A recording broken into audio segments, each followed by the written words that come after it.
binabantayan ko muna kay kuya mo itong si Maymay at kakagaling lang ng ospital.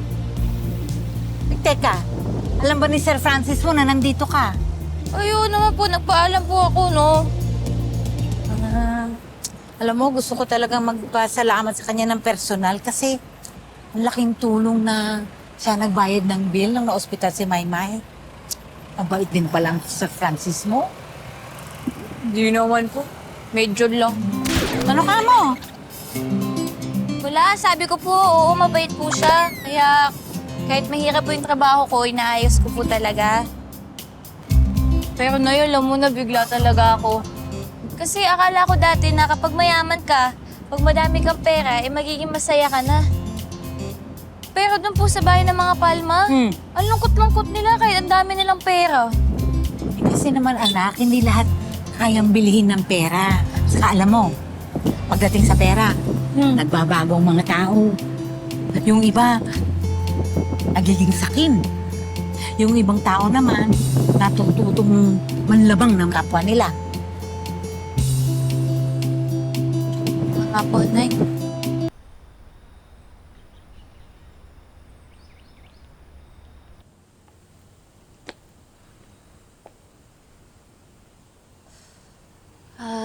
Ma'am Vivian, pinatawag niyo daw po ako.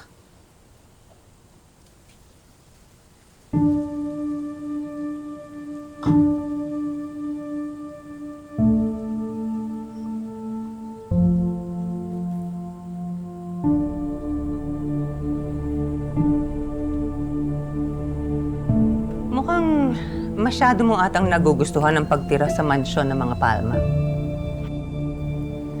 Masarap bang matulog sa malambot na kama? Yang pagsuot ng mamahaling damit ng anak ko. Kaya naman pati asawa niya ay inaakit mo at nilalandi mo?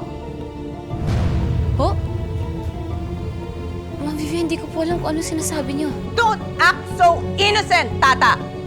Marami akong mga tenga at mata dun sa mansyon. Alam kong natulog kayo sa iisang kama ni Francis. Nilalandi mo siya! Ma'am, malinis po yung konsensya ko.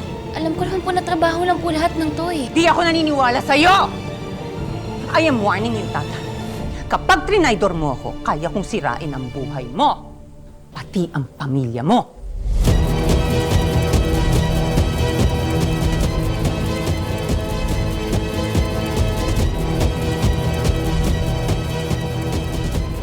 Ma'am Vivian, hindi po lahat ng tao katulad niyo mag-isip. Excuse me po, malakap na ako. Baka inaanap na po ako ni Sir Francis.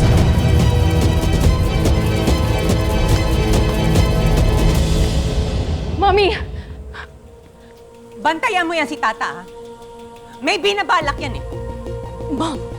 Ako nang bahala kay Tata. Pero mas may kailangan kang malaman. It's about Venice. I know where she is. A friend of a friend sent me that.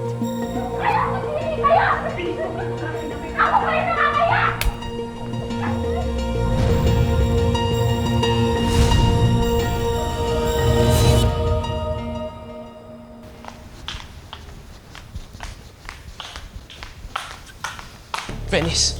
Venice! Please, mag-usap muna tayo. Anong ginagawa mo dito? Lumipat na nga ako ng hotel at tuntun mo pa ako dito? Hindi ako aalis dito hanggat hindi tayo nag-uusap. Sige, pagpatigas ka, tatawag akong security. Papahuli kita. Venice, natukso lang naman ako eh. Lalaki ako eh. Pero alam mo naman na ikaw lang ang mahal ko. Yung mga babaeng yun, wala laro-laro lang sa akin yun, Venice. Pwede ba? Tigilan mo na nga ako. We're over, James! Venice, mahal na mahal kita. At alam mo yan kung gaano kita kamahal. Nagparaya ako, di ba? Umayag akong magpakasal ka kay Francis kahit labag sa kalooban ko. Venice, ako ang una mong pinakasalan. Ako ang una mong asawa.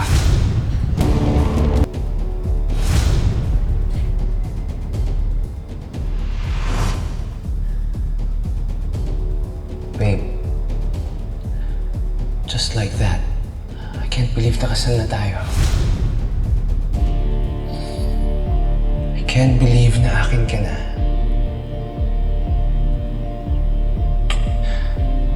love you. I love you too.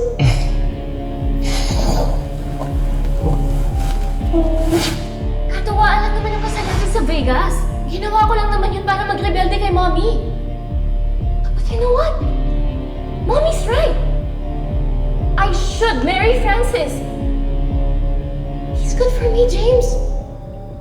For my career, para sa future ng family namin. Venice, are you out of your mind? Ano pakakasalan mo yung lalaking hindi mo naman mahal? Dahil sa pera. Yun na lang ba yun, Venice?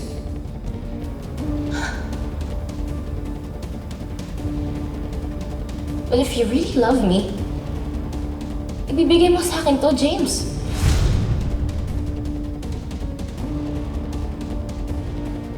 Aayusin mo yung divorce natin bago ka ikasal kay Francis. Walang pwedeng makaalam na kinasal tayo.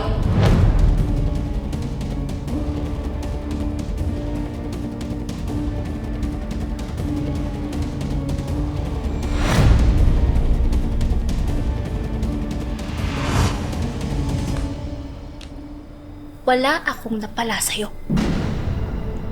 Tama lang na pinakasalan ko si Francis.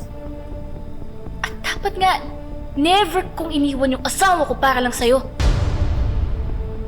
Huwag ka na nga magpapakita sa akin. Goodbye.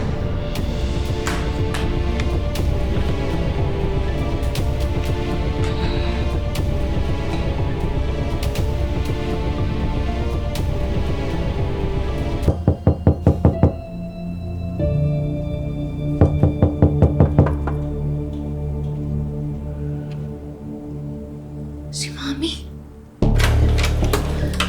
Anong ginagawa niyo dito? We need Paano to niyo... talk, Venice. We need to talk. Siguro naman, natauhan ka na. Na wala kang mapapala dyan sa kabit mo. Hindi ka niya mahal. Venice!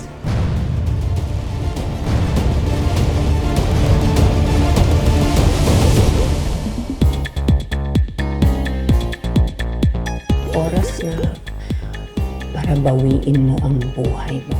It's time to go back home. Ikaw yung unang pinakasalan ni Venice. So yung kasal niya kay Francis is null and void. I need to talk to Venice. Susundan ko siya sa Pilipinas. Kailangan niyang malaman. Ako pa rin ang asawa niya at hindi si Francis. Ma'am Venice, ako nga. Lumayas ka sa buhay